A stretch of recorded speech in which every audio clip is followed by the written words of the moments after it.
You wore your Olympics sweatshirt at practice a couple days ago, and I was yelling at you, trying to get you to. I was trying to acknowledge the sweatshirt, but you didn't hear me. Music was pretty loud. All right. He's going to have got the no contact jersey on. Yeah. Well, me too. There you go. Another great test. Short week. Playing on national TV, primetime game at home. Great opportunity against a really good team, really good defense.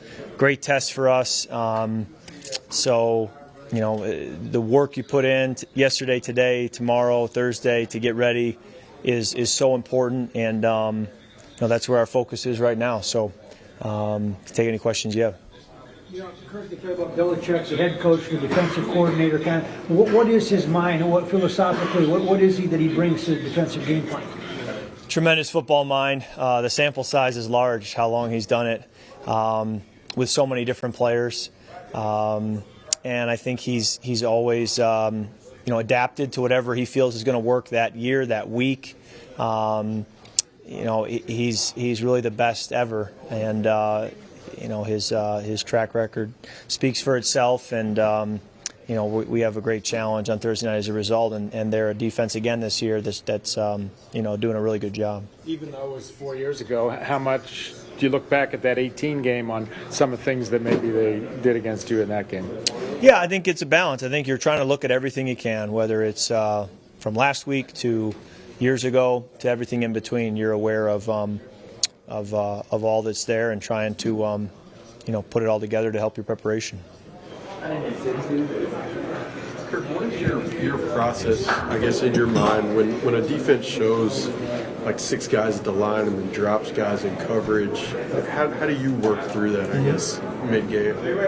Yeah, I think you want to be certainly aware of your answers for whatever the defense is going to do. And so those answers can be different play to play, game to game.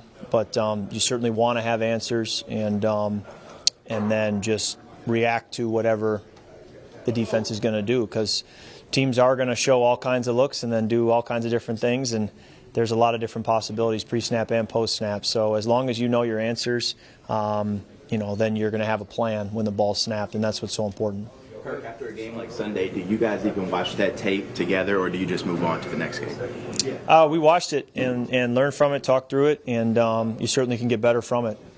One of the narratives of Belichick is that at times he'll sell out to stop a team's top strength, their best player or whatever. Do you go into this game expecting that as it relates to Justin? I think it's certainly an option, and we've got to be ready for all options that they could put on us.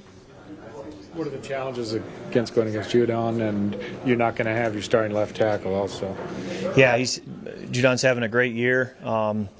Big shout out to Grand Valley State where he played. That's kind of my home area, so I grew up watching Grand Valley, and he's had a great pro career after coming out of Grand Valley, and having a great year this year. So we'll be well aware of where he is, and really, their whole unit has been strong. So it's a challenge all the way around. What are the challenges of not having Darrisaw on this game too? Yeah, I think it's going against such great players. You have the same challenges you'd have ever going against a player when you lose one of your guys. You have to plan accordingly, and then just all of us have to be on the details and be precise in our execution. Not having a guy like Darrisaw, does this mean you guys will lean more on the quick passes and trying to get the ball out of your hands without giving up too much of the game plan? Yeah, I don't think I'm going to tell you that answer. I don't know why I would. That would be really dumb. So I'll just leave it at that. In general, Kirk, when there is a game where there's a lot of pressure like Sunday,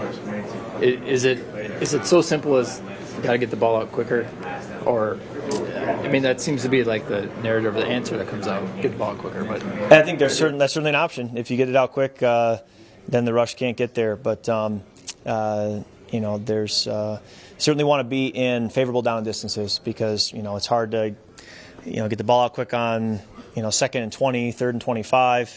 That's a little different. So all situations kind of call for their own answer. But when you can stay in favorable down distances, then you kind of give your coaches a larger volume of the playbook to pull from.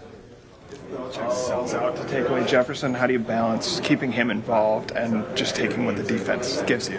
Yeah, and again, a lot of these questions are really A, I don't want to give away our game plan, and B, maybe in the offseason we can talk football at a restaurant without a microphone in my face and we can have a great time.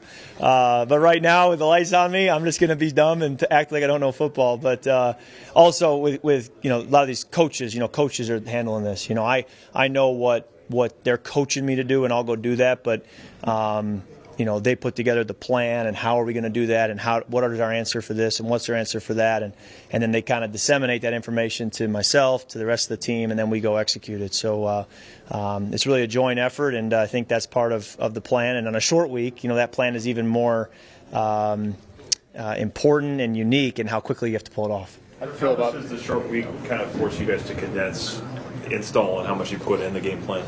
Yeah, I think it's a balance. I think we want to have volume. I think we want to carry as much as we realistically can, but I think there's an awareness that, hey, we're not going to get as many full-speed reps as we normally would. We're not going to have as much time. So, again, that's kind of the coaches have to kind of figure out how much they're going to put on us. And really my attitude is, hey, if you want to pare down the game plan, I've got to study a reduced game plan and own it. And if you want to have a long game plan, there's no excuses. I got to study a long game plan and own it. So for me, it's really reacting to whatever coaches want to do and making sure that there's no excuses and you can play at a high level regardless. How do you feel about playing on Thanksgiving? It's, I think, the fourth time I've been able to do it. It's always a privilege. Grew up watching football on Thanksgiving, so it's one of the many moments when you play in the NFL where you feel like you're living a dream, playing on Thanksgiving. A lot of kids grow up playing in the backyard, playing football on Thanksgiving, but not a lot get to continue, like we've been able to do. So it's a real privilege, and you want to play in such a way that reflects that, and play in such a way that you recognize the privilege that it is. So hopefully we can get it done on Thursday night. Kirk, where do you strike that balance of, one game, shake it off, move on, versus, we really have to look ourselves in the mirror after that one? I think it's both, right? I think you have to be critical, you have to improve, you have to figure things out. At the same time, you remind yourself they each count one, and if we had lost by 1 point, if we had lost in a blowout, if we win, it's simply one, and no one game is going to, shouldn't move the needle too much in any direction. You should really be able to stay level, but the key is, like you said, correcting things, fixing it, and not ever letting it become more than one. Kirk, is it possible to do too much self-study ever, to look, to spend too much time evaluating? Is there a point where you got to walk away from, just go play?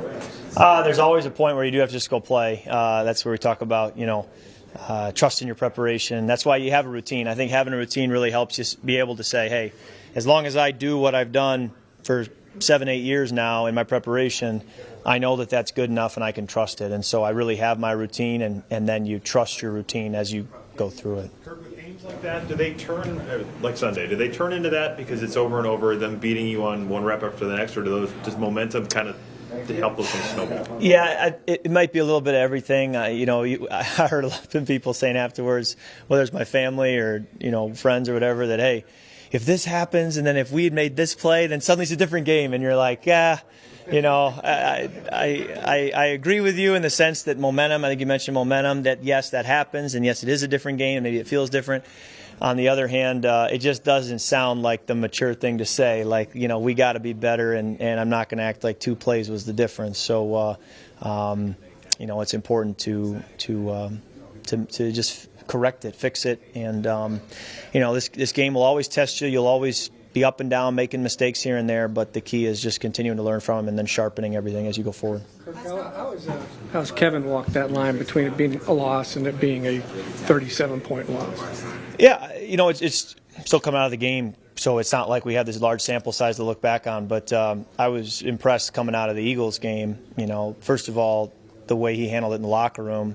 He unfairly, to us, put it all on himself, which I didn't think was fair. But then the way we played post that game, would say a lot about the way he handled it and the way his staff handled it and the way we as a group and a unit handled it. And we've got that same challenge now, and it's all out ahead of us. There's nothing, we can do right now except we got to work and then go prove that we can move forward in the way we play in the games up ahead. Hey, Kirk, how much notice have you taken, with this being Thanksgiving, of all the community work that Harrison Phillips does and his foundation, all that kind of stuff? Yeah, I joked that I said to our community guys, I said, you guys need to like April Fool's Harrison and say like, hey, we need you in Owatonna at 11 p.m. on a Saturday night before game, and like he would be there. Like that's just the way he is. I mean, high capacity guy. He can do all his work here, all his body work. He still have energy to do community stuff. He's at a lot of team events that we do. Bible studies, different things. So he's just a guy who has a high capacity, and that's a great skill to have. He can carry a lot, and he's a major asset to this organization because of that, but also to our community as a whole because of that. But I know if I ever put on like a foundation event or a charitable event, I will have one person attending at a minimum. I can count on Harrison Phillips to be there. So it's pretty awesome the way he handles that. All right, thank you.